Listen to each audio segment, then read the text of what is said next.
سمامہ کے بارے میں اچانک رسول پاک صلی اللہ علیہ وآلہ وسلم نے فرمان جاری کر دیا. کہا میرے صحابہ یہ بڑی عزت والا ہے اور یہ حکومت کرنے والا ہے, یہ حکمراں ہے, اس لیے یہ عزت دار شخص ہے تو اس کو عزت کے ساتھ میں مدینے کی سرحدوں سے باہر کر دو. صحابہ کرام کو بڑی حیرانی ہوئی, لیکن چونکہ رسول اللہ نے فرمان جاری کر دیا تھا تو صحابہ نے سمامہ کو کھولا, رسیوں کو کھولا اور عزت کے ساتھ مدینے کی سرحدوں سے باہر رخصت کر کے آ گئے. صحابہ واپس ہو گئے ہیں. اب یہ شخص جتنی تیزی سے مدینے کی سرحدوں سے باہر گیا تھا اس سے زیادہ تیزی سے مدینے کی طرف واپس آ رہا ہے, اور یہ سوچتا ہوا آ رہا ہے کہ میں نے ایسا شخص تو کہیں نہیں دیکھا. میں نے بہت سارے بادشاہوں سے ملاقاتیں کی ہیں, میں نے کئی حکمرانوں کو دیکھا ہے, لیکن اتنا جذبہ اور ایسی برداشت اور ایسی قوت اور ایسی طاقت برداشت کر لینے کی میں نے کسی کے اندر نہیں دیکھی کہ جب وہ مجھے مار سکتے ہیں, جب وہ مجھے قتل کر سکتے ہیں, اور حضرت عمر جیسے جنرل اور کمانڈر وہاں موجود ہیں, حضرت ابو بکر صدیق جیسے ایماندار اور حضرت مولا علی جیسی بہادری اور شجاعت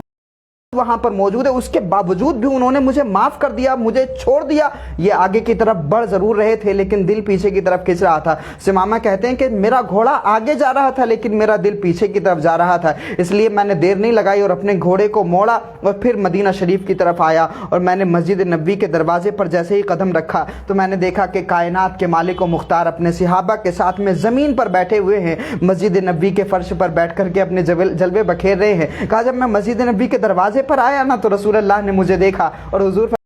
فرماتے ہیں کہ سمامہ ہم نے تو تمہیں چھوڑ دیا تھا, اب کیوں واپس آ گئے؟ تو سمامہ کہتے ہیں یا رسول اللہ مجھے اپنا قیدی بنا کر کے آپ نے چھوڑ دیا, میں تو آپ کا قیدی ہو گیا ہوں اور اپنا دل یہیں چھوڑ کر کے چلا گیا تھا. سمامہ آگے بڑھے اور کہتے ہیں کہ میں آپ تمام لوگوں کے سامنے اسلام کا اعلان کرتا ہوں, رسول اللہ کی رسالت کا اقرار کرتا ہوں. آقا علیہ الصلوۃ والسلام کے ہاتھ پر مسلمان ہوئے سمامہ بن اسال صرف اس وجہ سے کہ رسول اللہ صلی اللہ علیہ وآلہ وسلم نے اس کی گستاخی کو اور ان کی اس بد زبانی کو اور ان کی زبان درازی کو رسول اللہ نے طاقت اور اختیار اور قدرت ہوتے ہوئے برداشت کر لیا. اور اس برداشت کا معجزہ یہ تھا کہ وہ شخص جو حضور کی جان لینا چاہتا تھا پھر وہ حضور پر جان چھڑکتا ہے اور کہتا ہے حضور مجھے کلمہ پڑھا لیں. کلمہ پڑھ کر کے مسلمان ہوا اور رسول اللہ کی بارگاہ میں وہ سمامہ بن اسال عرض کرتے ہیں یا رسول اللہ میں نے بڑی غلطیاں کی ہیں, میں نے بڑی گستاخی کی ہے, میں نے آپ کے صحابہ کو شہید کر دیا, میرے یہ گناہ کیسے معاف ہوں گے؟ کائنات کی جان رحمت عالم صلی اللہ علیہ وآلہ وسلم فرماتے ہیں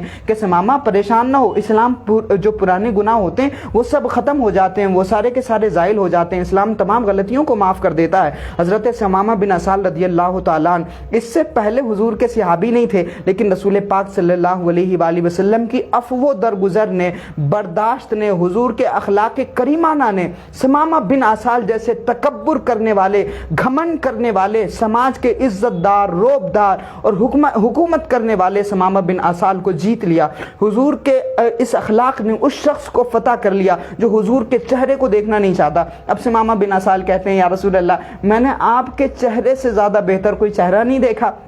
اور میں نے بڑی بڑی سوسائٹیز دیکھی ہیں, میں نے بڑی بڑی حکومتیں دیکھی ہیں, میں نے بڑے بڑے سماج دیکھے ہیں, میں نے روم کو بھی دیکھا ہے, یونان کو بھی دیکھا ہے, میں نے مصر کے محلات بھی دیکھے ہیں, لیکن رسول اللہ کے مدینہ شریف سے بہتر دنیا کی کوئی بستی نہیں ہے. یہ اخلاق, یہ رویہ آقا علیہ الصلوۃ والسلام نے جب سمامہ بن اسال کے سامنے رکھا تو سمامہ بن اسال جیسا دشمن بھی حضور کی محبت کے اسیر ہو گئے, اور پھر رسول پاک صلی اللہ علیہ وآلہ وسلم کی بارگاہ میں اپنی تلوار پیش کرتے ہیں اور حضور سے عرض کرتے ہیں یا رسول اللہ اب میری تلوار ہے, میرا یہ پورا جسم ہے, میری پوری زندگی اب آپ کے مشن کے لیے وقف ہے, اب تو میں آپ کا قیدی ہو گیا ہوں. رسول اللہ نے اس بد زبان شخص کو صرف اپنی نرمی, اپنے اخلاق اور اپنے برداشت کی طاقت سے فتح کر لیا. حضور چاہتے تو ان کی گردن اڑوا سکتے تھے, ریاست کے سب سے بڑے عہدے والے شخص کی گستاخی کی تھی, لیکن رسول اللہ نے برداشت کر لیا, قدرت ہوتے ہوئے بھی, طاقت اور اختیار ہوتے ہوئے بھی. اب وہی سمامہ بن اسال کہتے ہیں یا رسول اللہ مجھے اجازت دیں تاکہ میں عمرہ کراؤں.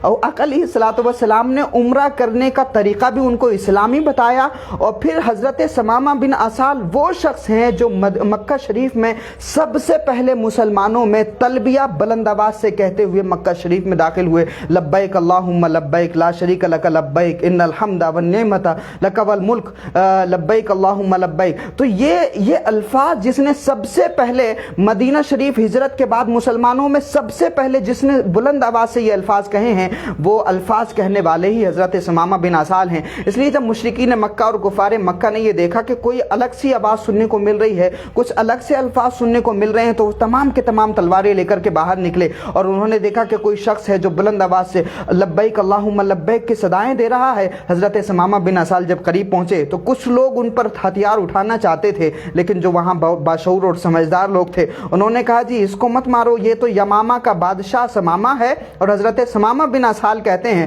کہ اگر تم نے ذرا تلوار اٹھائی تو تمہاری طرف ہماری طرف سے جو اناج آتا ہے وہ اناج کا دروازہ بند ہو جائے گا۔ چونکہ لوگ سمجھدار تھے، پیٹ کی بھوک کو مٹانے کے لیے جہاں سے اناج آتا ہے وہ دروازہ بند ہو جائے گا تو ہم بھوکے مر جائیں گے۔ اس لیے حضرت ثمامہ بن اسال نے سب سے پہلے بلند آواز سے تلبیہ کہا، اور کفار کی یہ ہمت نہیں ہوئی کہ حضرت ثمامہ بن اسال رضی اللہ تعالیٰ عنہ پر وہ تلوار اٹھا پاتے۔ رسول پاک کے اخلاق نے ثمامہ کو فتح کیا، رسول پاک کے کردار نے ثمامہ جیسے متکبر شخص کے دل کو فتح کر لیا، اور پھر وہی ثمامہ بن اسال مسیلمہ کذاب کے خلاف جنگ میں بھی شامل ہوتے ہیں۔ مقصد یہ ہے اس واقعے کو سنانے کا کہ ہم کہیں نہ کہیں یہ بھول گئے ہیں کہ ہم سب سے بڑے با اخلاق اور کائنات کی سب سے بڑی شاندار کردار والے شخصیت کی امتی ہیں۔ ہم یہ بھول گئے ہیں کہ ہمارا ماضی کتنا شاندار رہا ہے، ہم یہ بھول گئے ہیں کہ ہمارے نبی نے اپنے مسکراہٹوں سے اور اپنے اخلاق سے اور اپنے شاندار رویوں سے